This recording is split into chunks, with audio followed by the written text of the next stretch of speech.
Hello नमस्कार, मी शीतल तुमचं मनापासून स्वागत करते स्लाइस ऑफ लाईफ या चॅनेलमध्ये।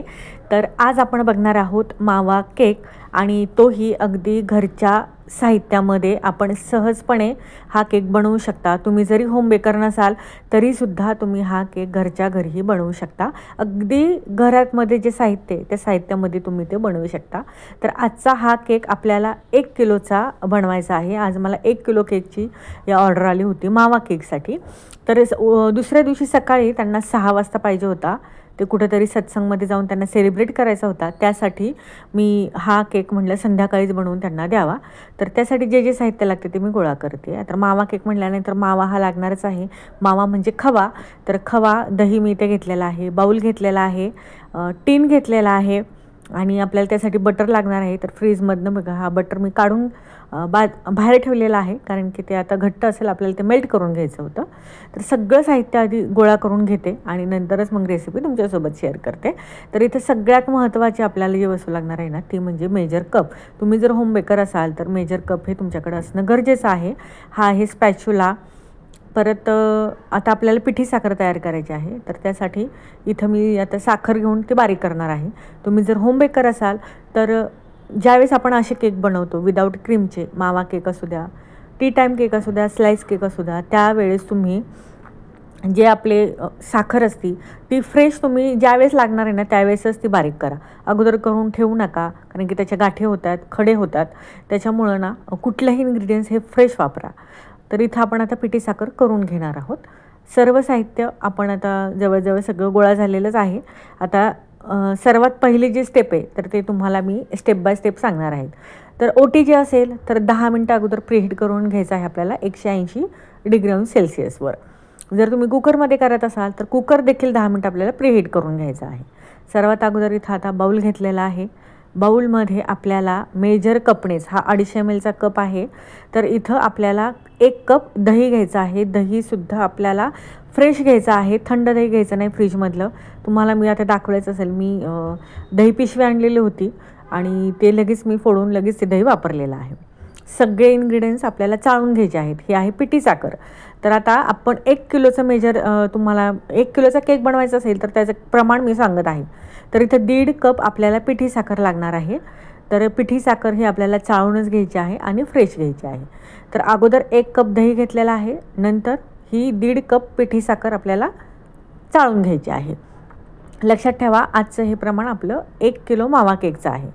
आता साखर चाळून घेतल्यानंतर आपल्याला हे व्यवस्थित दही आणि साखर मिक्स करून घ्यायचं आहे। म्हणजे साखर त्या दह्यामध्ये ना पूर्णपणे असं विरघळली पाहिजे, तोपर्यंत स्पॅच्युलाने आपल्याला हलवत राहायचं आहे। आता साखर दह्यामध्ये विरघळली तर आपल्याला इथं आता पुढं घ्यायचं आहे बटर। बटर हे मेल्ट करून घ्यायचं आहे आणि ते थंड होऊन द्यायचं आहे। अर्धा कप बटर घ्यायचं आहे।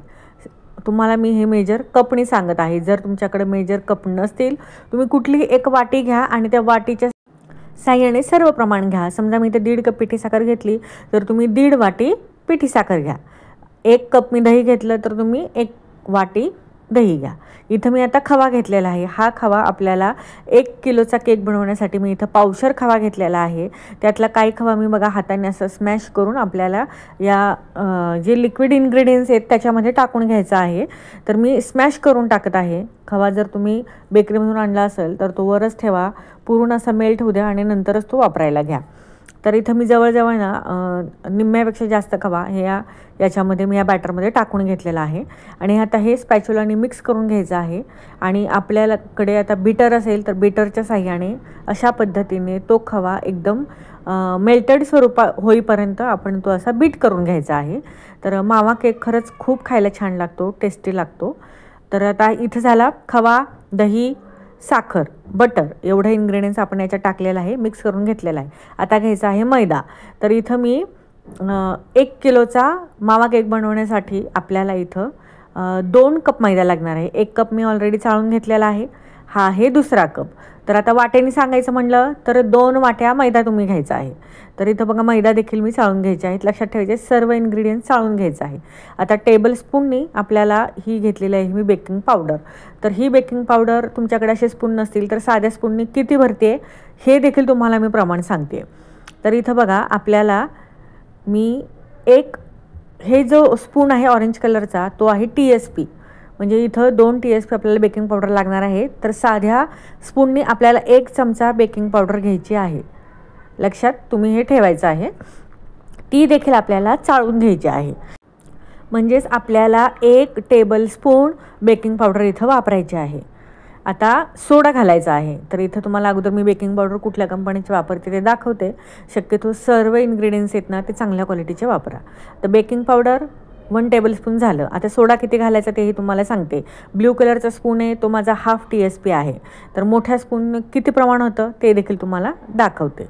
तर आता इथं हाफ TSP आपल्याला 2 चम्मच लागणार आहेत. तर मोठ्या स्पूनने आपल्याला अर्धा चमचा सोडा घ्यायचा आहे.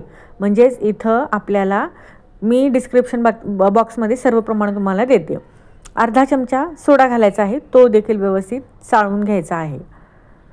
सुरुवातीला सर्व लिक्विड इन्ग्रेडियंट्स घ्यायचे, नंतर हे आपले जे आहेत ते इन्ग्रेडियंट्स परत त्याच्यात टाकायचे ॲड. आता राहिलेला खवा आहे, तर मी हा थोडाच खवा ठेवला होता, तो आता हाताने स्मॅश करून टाकायचा आहे. म्हणजे केक खाताना बाईटमध्ये ना थोडं कुठं खवा लागला, मावा लागला की तो केक ना छान लागतो खायला, त्याचा फ्लेवर थोडा इन्हान्स होतो. म्हणून मी नंतरचा खवा हा फक्त हाताने स्मॅश करून टाकलेला आहे. आता व्यवस्थित आपल्याला हे जे सर्व इन्ग्रेडियंट्स आहेत ते मिक्स करून घ्यायचे आहेत.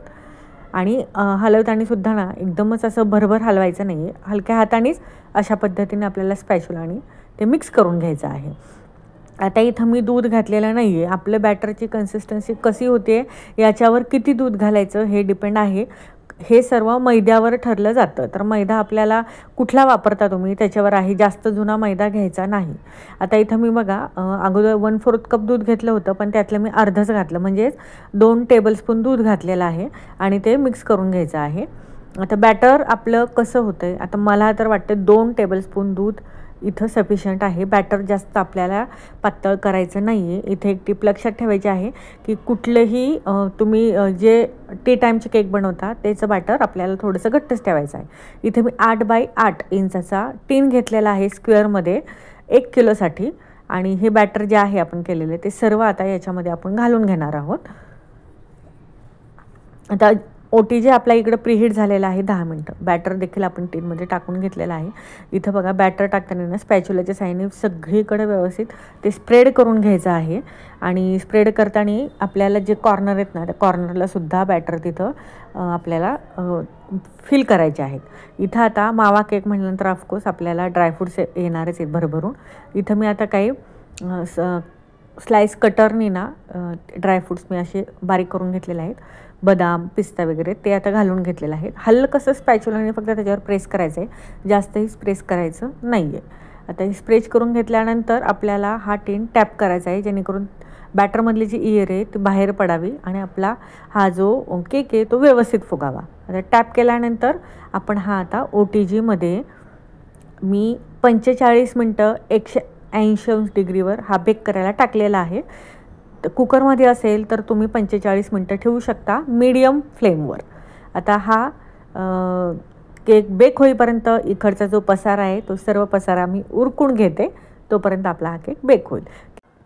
आता 25 मिनटानंतर हा केक बघा किती मस्त राईस झालेला आहे. आणि त्याच्यानंतर डायरेक्ट मी 45 मिनटानंतरच हा OTG उघडलेला आहे. आपला हा केक रेडी झालेला आहे. मस्त असा हा केक फुगलेला आहे, ब्राउनिश कलर झालेला आहे. अगोदर आपल्याला टूथपिकने चेक करायचं आहे की आपला हा केक बेक झाला की नाही आहे. तर मधोमध ही टूथपिक घालायची आणि टूथपिक जर आपली क्लीन निघली तर समजायचं की आपला हा केक हा बेक झालेला आहे. तर आपला केक हा बेक झालेला आहे.